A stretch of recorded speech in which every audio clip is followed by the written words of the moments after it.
I have a 1997 Mack. Well, as you can see, I have a rear end situation here.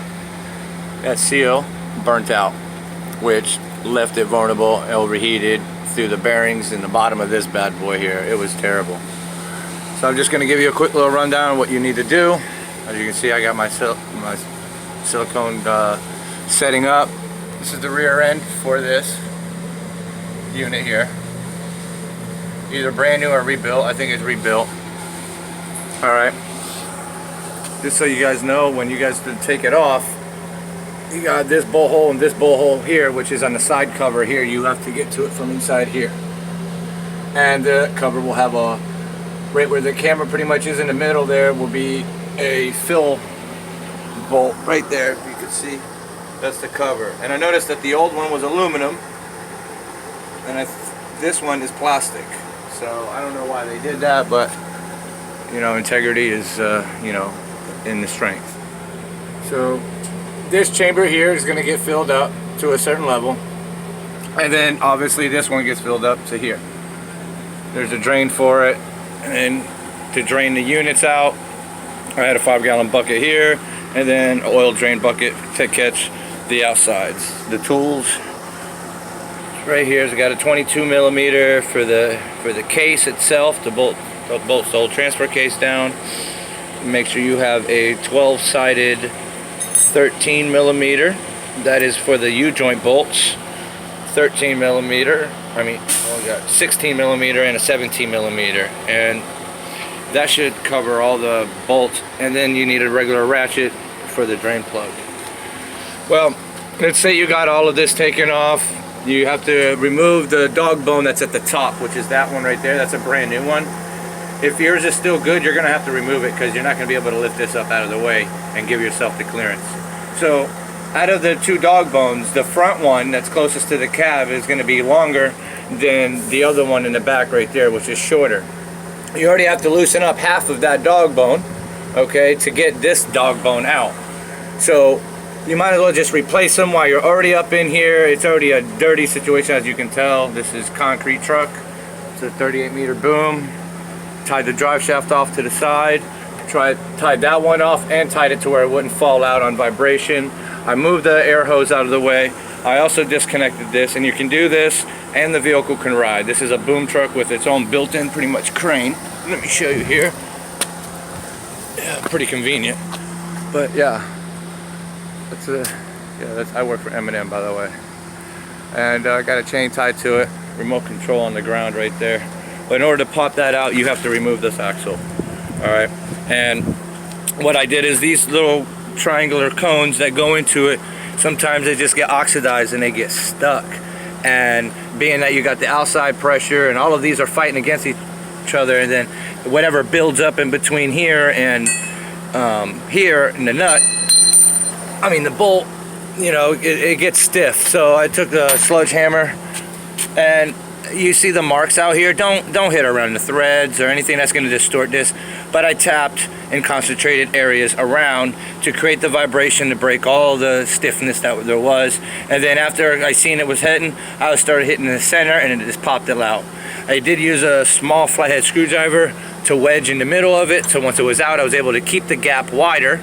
It was already out of the cone, and then I used a pair of pliers and not squeezed too hard. I'm more squeezed up and down more than left and right, because I'm defeating the purpose. But if you have a screwdriver in there, you could do that and then wiggle it back and forth, and they pop out. I don't know if they make a tool for it, but that would have been awesome. What else?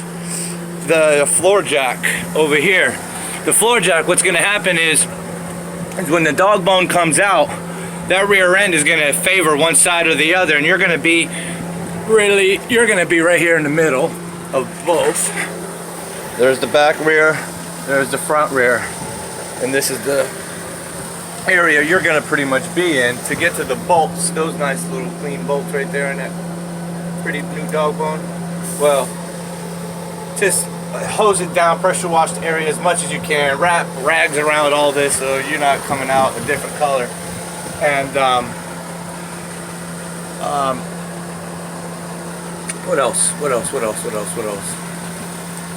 So yeah, I'm just trying to give you some helpful advice on that, and I might as well check your other rear end while you're underneath here. Make sure those fluids are right. That airline I removed out of the way. You can still run the vehicle. You don't need air to run the vehicle when it comes to brakes, because that's what kills the brakes, is no air. What else can I help you guys with here? Yeah, both axles have to be pulled. The jack, oh yeah, the jack is there to stabilize the rear from once you take the top load off. It's going to want to fall down towards the back. So that is to pretty much stabilize it from tilting to one side or the other. What else do we have here? Just to give you guys a look. There's the other side of the dog bone bolts. They're cleaned off. They're long bolts, 24mm impact. There's the other ones right there. As you can tell, there is a slight little gap in between that dog bone and the center support frame that it bolts to, and they sandwich that frame, both dog bones. So it's already leaned back a little bit. I have it supported because I'm dealing with the rear end in the front there. Alright, so this is my situation here.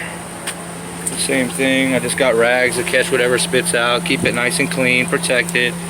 I kept the rag over it while I was waiting for the reman or brand new to come back. And really not that much tools. You could use the air off your truck, you know, to run the air packs. I don't like the engine being loud up on me, and knowing that the drive shaft, it could spin or whatever right next to my head. I just use the other boom over there and run air. But I hope this video really helps and gives you a little inside view of what, oh yeah, and it helps if you're a small guy. Because, oh my god, even being small, I come back on my back all cramped up sometimes. So yeah, take that, crack that cover, drain it out, do the best you can, and then pop that cover, and don't forget the 2 bolts that are inside of it. You'll never get it off without it. Oh, and then the instructions right here, they'll give you a little view of the instructions.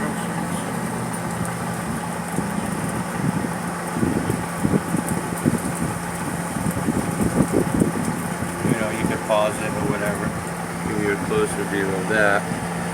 You got 2 separate chambers there that you have to fill, so pay attention to that.